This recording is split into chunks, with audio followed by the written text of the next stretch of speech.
Hello everyone and welcome back to Age of Nagash, which is a channel dedicated to Age of Sigmar. Now in this video it's going to be part 1 for the Ironjawz army video in the Age of Sigmar army archive. And this is going to be looking at their legions abilities, of course. So to start with their battle traits, and the first one is Mighty Destroyers. And it says roll a dice in your hero phase for your general and each friendly Ironjawz hero. Add 2 to the roll for your general if they are a mega boss. On a roll of a 6+, pick a friendly Ironjawz unit wholly within 12 inches of the model being rolled for. And that unit can immediately make a normal move if it is more than 12 inches away from the enemy. Can immediately pile in if it is within 3 inches of the enemy, but not attack. And can attempt a charge in any other circumstances. Okay, so this is the first ability. So essentially what it does, it makes the Ironjawz a bit more faster to get up to the enemy and really smash them in the face. That's really what you want them for. I think it's been nulled a little bit compared to how it was. Similar to the destruction ability. The destruction ability used to be really good. However, it's been nulled a little bit, but you know, like for example, you might be thinking, well, why do I want to charge in a hero phase? If you can charge a Maw Crusher into a really weak unit that has, I don't know, like 2 models in it, perfect storm scenario again. And then, you know, you're rolling those 8 dice, aren't you, for that destructive bulk.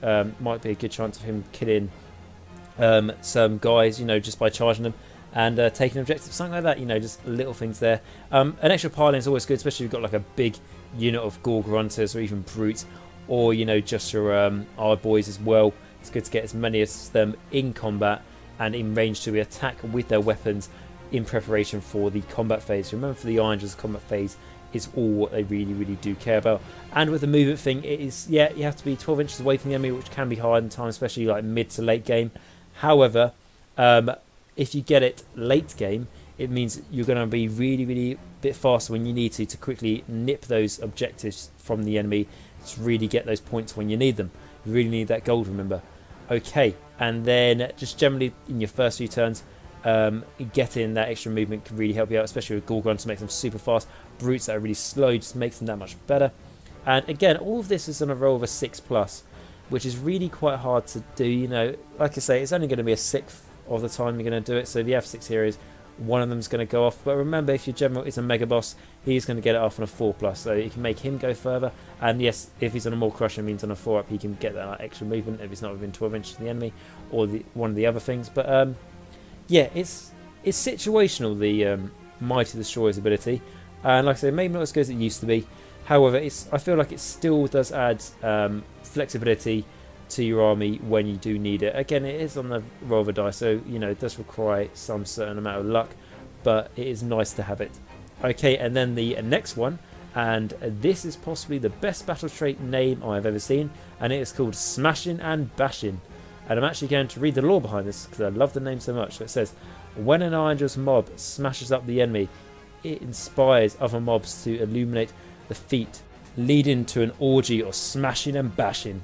So like I say, fantastic name. Okay, and then what does it actually do in the game? So in the combat phase, after a friendly Ironjawz unit has made all of its attacks, if the attacks made by that unit resulted in an enemy unit being destroyed, one friendly Ironjawz unit that has not yet fought in the combat phase can fight instead of doing so later in the phase. So yes, this is nice. It is better than it used to be. It used to be had to be like the closest Ironjawz unit to be able to attack, but now it's just like what people love to do. So I have seen in tournaments as well is that people have 2 Maw Crushers. One will charge the enemy, attack them, destroy an enemy unit, and then the other Maw Crusher will then be able to attack because, you know, the other one destroyed the unit, and then it's sort of like chain reaction thing.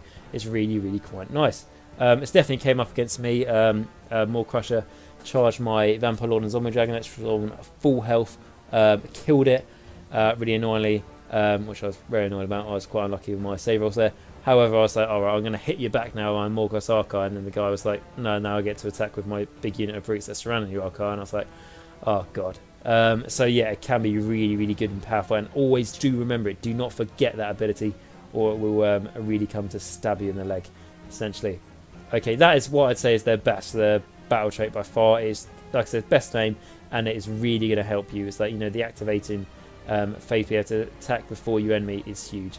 Especially when, like I said, in my experience, how I wasn't expecting that from the Ironjawz, it massively kicked me in the face. Okay, and then the last battle trait is Eager for Battle, and simply is add 1 to charge rolls for friendly Ironjawz units. So again, this might not seem like much. This means that if you're 3 inches away from the enemy, you're always going to be getting your charges, unless the enemy can modify that somehow. You will always be getting your charges. You know, when you're 3 inches away, and there's nothing worse than rolling snake eyes and going, double ones, you know, that's literally just like ruined your whole plan for not just that phase, but that turn and potentially the game. So being able to always get your charges in is good. You know, you're at least 3 inches away. Well, if you're 3 inches away from the enemy, isn't it? And also that means that if you really need to get a high charge, like, I need to get a 12 here, and it's, you know, when you roll like 11, you think, is it measuring? So it's, you know, you're like, as long as you finish within half an inch of the enemy, and then like, no, it isn't. And then you go, oh no, I've got add 1 here. So yep, that's made it. That's so much better. So yeah, it might sound subtle getting add 1 to charge rolls, but it really does add up to a lot. Now moving on to the command traits. The first one is Hulking Muscle Bound Brute, and it simply is you can reroll wound rolls of 1 for attacks made with this general's melee weapons. So yeah, that's pretty good. Depending on what, you know, general you've got. I mean, probably going to be a mega boss, and their attacks are pretty good. I'd say there's probably better artifacts here, but you know, it's one worth considering. Number 2 is Live to Fight. So you can reroll failed hit rolls for attacks made by this general if they charge in the same turn.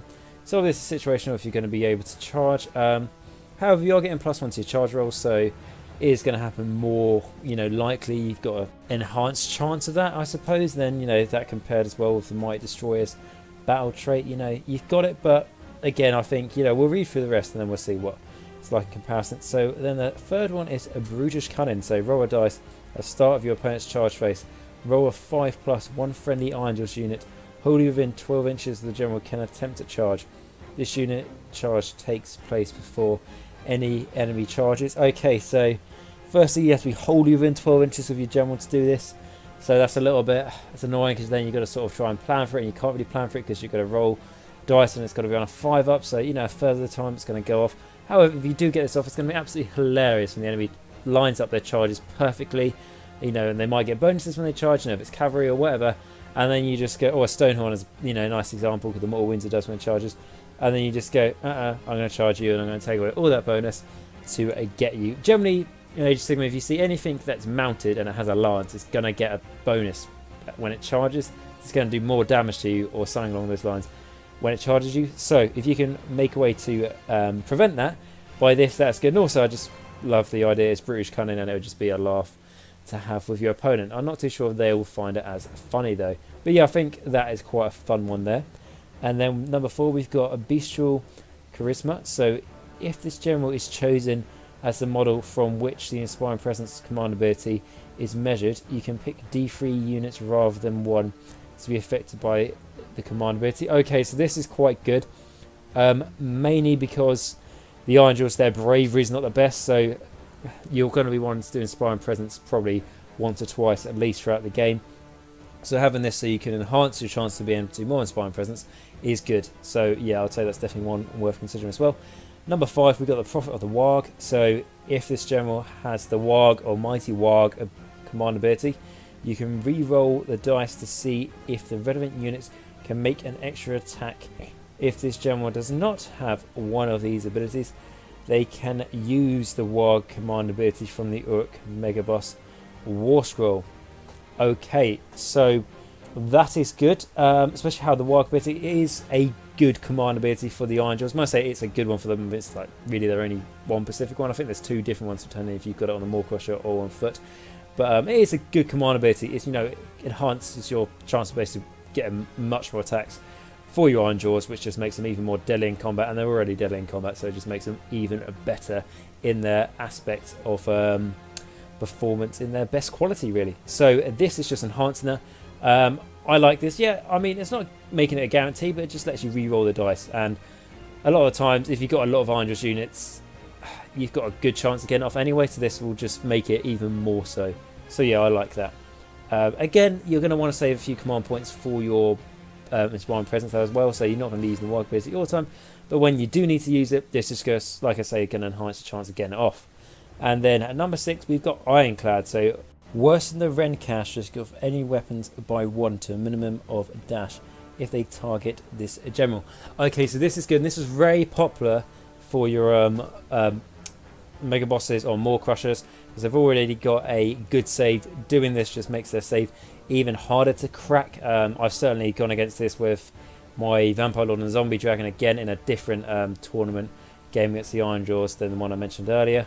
And yeah, just having that taken away that -1 rend to me all the time for the Zombie Dragon's Claws and the Lance, we wouldn't think it too much, but it just had a huge impact on me, just making them not have rend. And then he had a Mystic Shield, and back then Mystic Shield was +1 to your save, so he had like a 2-up save and ignore -1 rend. And then my Zombie Dragon's more, it's bite, which you use to do a lot of the damage. It's d6 damage, but if you get lucky you can do a lot of damage for it. Instead of -2, that's -1, so that even itself just got a lot weaker. So this is a good one if you want to have your general as, instead of being so supportive, just have him as basically just a fucking fist of Gorks smashing the enemy in the face. This is the command trait you want for him 100%. Okay, so looking at the command traits, my favourite ones I'd say, like the Ironclad, normally take away 1 rend from the enemy basically when they attack you. I also like the Bestial Charisma, as it gives you more chance to inspire presence. I like the Prophet of the Warg to give you those extra chances of trying to get the Warg ability off, and also like Brutish Cunning to give you a chance to charge the enemy in their charge phase. So I just think that'd be hilarious. But if it was my army, I would be making an Ironjawz army, not thinking too much about tactics. I mean, yes, they've obviously got tactics to them, and yeah, they are tactics in themselves for just running and smashing the enemy in the face. However, I would just go all in and just go, yep, if I'm not having a Mega Boss or more Crusher in, if I had an Ironjawz army in my own personal preference, I wouldn't feel like I was doing it right. I feel like, no, you need to have that massive fist as your general. So I'm going to take him on his, fucking Brutish Dragon. I'm going to give him this just to make him even more survivable so I can have more fun with him.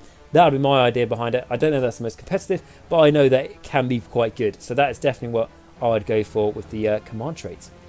Right, and then moving on to the Artifacts of Power. So the first one is Armor of Gork, which says if the save roll made for the bearer against an attack made with a melee weapon is a 6+, the attacking unit suffers 1 mortal wound after all of its attacks are complete.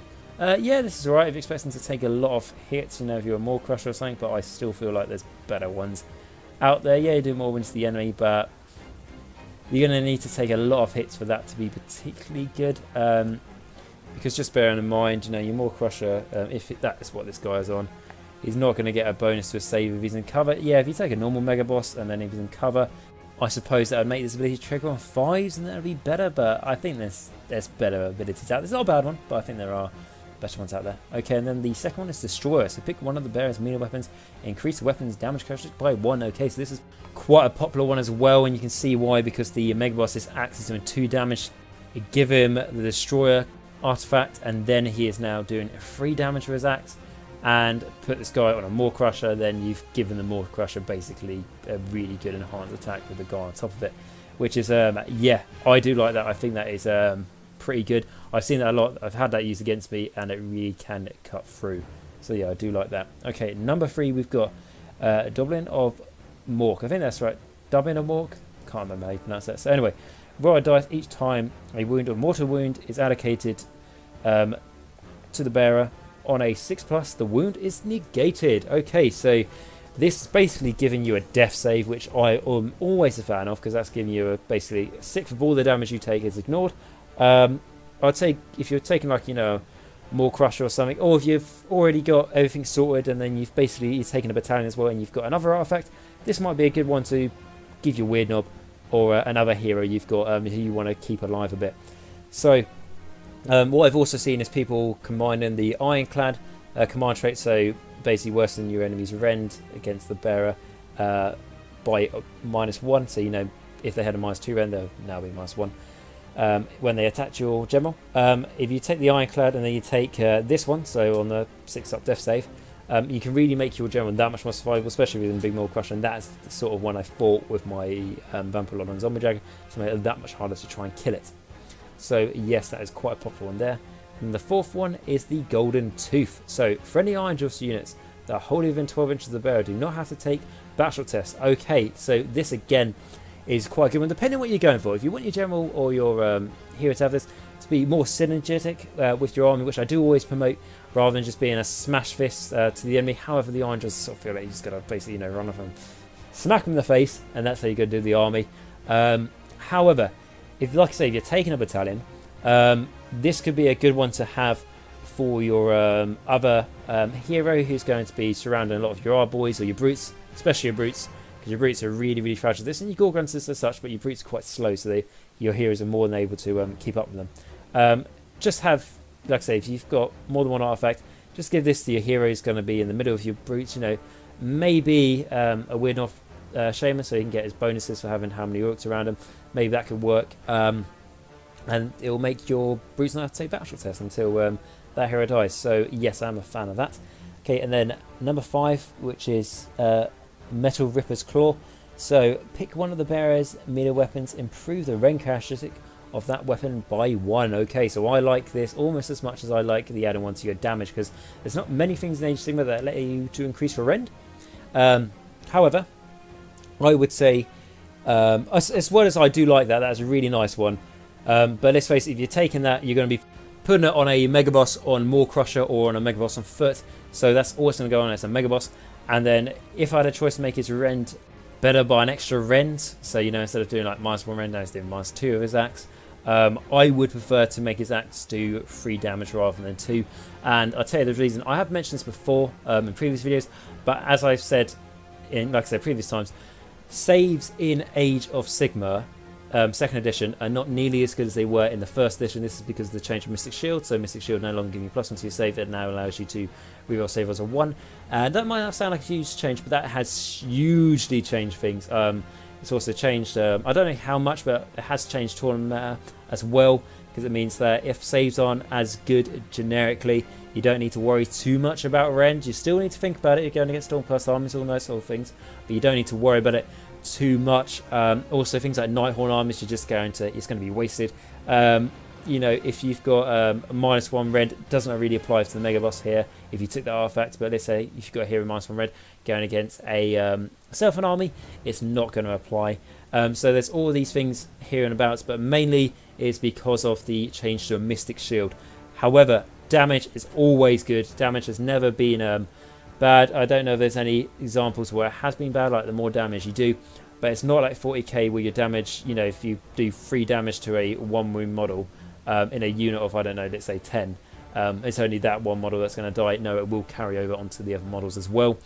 So that's why I really like the damage. I've talked about this when I've talked about Crypt Flares and Crypt Horrors, and why I think Crypt Horrors are better now, and that's definitely how I run them from now on. Although I do love my Crypt Flares, Crypt Horrors are better, and that is just the perspective I have when it comes to the Destroyer artifact, giving you the +1 damage compared to the Metal Ripper's Claw that gives you the extra rend. However, I do love things that give you the extra rend, and like I said, that sounds quite contradictory that I say that, but that's just because there's not many things in Age of Sigmar that do, so I think it's a nice flavoursome option. Right, okay, and then moving on to number 6, we've got the Boss Skewer. So add on to the brave characteristics of friendly Ironjawz units while they are wholly within 18 inches of the bearer, and subtract 1 from brave characteristics of enemy units while they are wholly within 18 inches of the bearer.